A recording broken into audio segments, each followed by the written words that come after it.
Hello बच्चों, let's read this question. This question says a steel rod 2.5 metre long is rigidly clamped at its centre c पर अच्छे से clamp कर दिया गया है.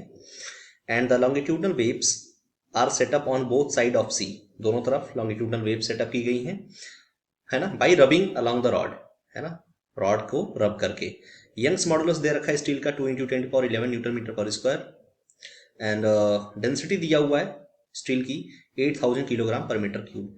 अगर बोला हुआ है क्वेश्चन में कि अगर दो नोट्स बने, है ना, if two anti notes are observe, anti notes, sorry मैंने नोट बोल दिया, two anti notes are observe on either side of c के किसी भी साइड में, चाहे ए साइड में हो या फिर बी साइड में, दोनों साइड आप देख रहे हैं, किसी भी साइड में अगर दो एंटी नोट्स बने, है ना, the frequency of the mode in which rod is vibrating will be, यानी कि इस फ्रिक्वेंसी पे रॉड वाइब्रेट कर रहा होगा. तो सबसे पहले इस क्वेश्चन को बहुत ज्यादा समझने की आवश्यकता है आपको. सबसे पहले की कॉन्सेप्ट जो लगेगा इसमें, है ना, जो की कॉन्सेप्ट लगेगा वो दो लगेगा. सबसे पहले लगेगा वेलोसिटी पता करनी है आपको, है ना. वेलोसिटी कैसे पता लगेगी? तो वेलोसिटी पता करने के लिए आपको फॉर्मूला दिया हुआ है, वेलोसिटी इक्वल टू है यंग्स मॉडुलस अपॉन डेंसिटी, है ना, ये दिया हुआ है, ये निकालना पड़ेगा आपको पहला केस की कॉन्सेप्ट में. और की कॉन्सेप्ट का ही दूसरा केस क्या है? एंटी एंड नोड, है ना, यानी कि distance between node and anti node, है ना. तो अब इन दो चीजों को हमें ध्यान रखना है और इसके क्वेश्चन को सॉल्व कर सकते हैं हम. आप खुद सोचो बेटा कि दोनों साइड में बोला हुआ है कि किसी साइड में, चलो हम मान लेते हैं बी साइड में ले लेते हैं, तो यहां से यहां तक की डिस्टेंस क्या है बेटा? यहां से यहां तक की डिस्टेंस क्या हो जाएगी? 2.5/2, यानी कि 1.25. ठीक है, 2.5/2. और इसमें कितने एंटी नोड्स बन रहे हैं? इसमें कितने एंटी नोड्स बन रहे हैं? इसमें बन रहे हैं कितने एंटी नोड्स? दो एंटी नोड्स. तो हम मान लेते हैं कि ये पॉइंट तो क्लैम्प्ड है, सी वाला पॉइंट तो क्लैम्प्ड है, तो जहां पर क्लैम्प्ड है उसका डिस्प्लेसमेंट तो होगा नहीं, तो इस पॉइंट पर हम नोड बना लेते हैं और नोड बनेगा भी. फिर अगला क्या बनेगा? Anti node. फिर अगला नोड बनेगा और फिर लास्ट में एंटी नोड. तभी तो बन पाएगा, क्योंकि दो एंटी नोड साइमल्टेनियसली बनते नहीं है. हर दो एंटी नोड के बीच में एक नोड और दो नोड के बीच में एक एंटी नोड आना इंपॉर्टेंट है. तो यहां पर देख रहे हैं कि दो नोड्स के बीच में एक एंटी नोड है और दो एंटी नोड्स के बीच में एक नोड है, यानी कुछ ऐसा बनने वाला है. ये कुछ ऐसा बनने वाला है वेव, ऐसा. ठीक है, यानी कि कुछ ऐसा. बात समझ में आया?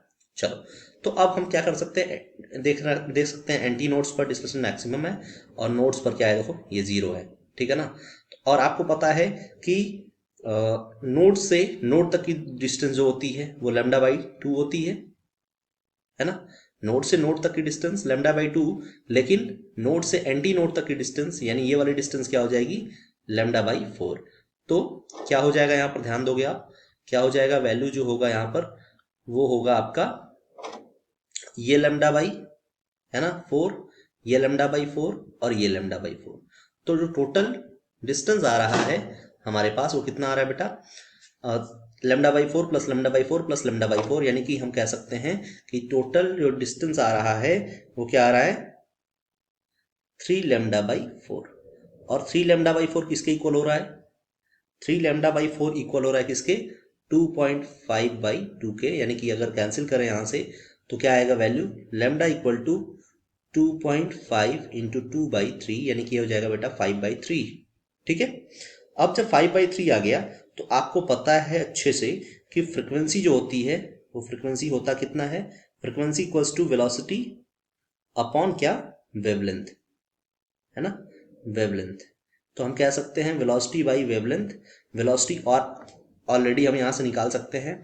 तो वेलोसिटी का जो फॉर्मूला लगेगा वो कौन सा लगेगा, आप ध्यान दीजिएगा. जो वेलोसिटी का फॉर्मूला लगेगा वो सिंपल वाला नहीं लगेगा. यहाँ पर जो फॉर्मूला लगेगा वेलोसिटी का वो लगेगा वेलोसिटी इक्वल्स टू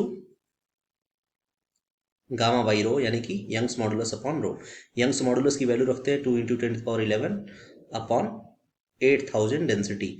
अगर इसको देखें तो ये कैंसिल हो गया, यहाँ की वैल्यू आ गई 8, तो ये हो जाएगा 2 × 10⁸ अपॉन, है ना, 8. अब ये कैंसिल हो गया तो ये वैल्यू आ गई 1/4 इंटू 10⁸, और बाहर आता है रूट के जैसे ही, वैसे ये वैल्यू मिलेगी 10⁴, है ना, /2. यानी कि ये हो जाएगा आपका क्या? 10,000 एंड 10,000 अपॉन 2, यानी कि ये हो जाएगा वैल्यू 5,000. तो वेलोसिटी तो आ गई 5000, ठीक है, अपॉन वेवलेंथ, तो वेवलेंथ तो यहाँ से निकाला ही हमने, पुट कर दो वैल्यूज, तो 5/3 पुट करते तो 3 ऊपर जाएगा, 5 to 5 कैंसिल होगा और आंसर आएगा आपका 3000 हर्ट्ज। तो अगर देखें हम ऑप्शंस को, तो ऑप्शन में पहला ऑप्शन रॉन्ग, दूसरा ऑप्शन करेक्ट, तीसरा ऑप्शन भी रॉन्ग एंड फोर्थ ऑप्शन भी wrong. I hope you understood it well. All the best, thank you.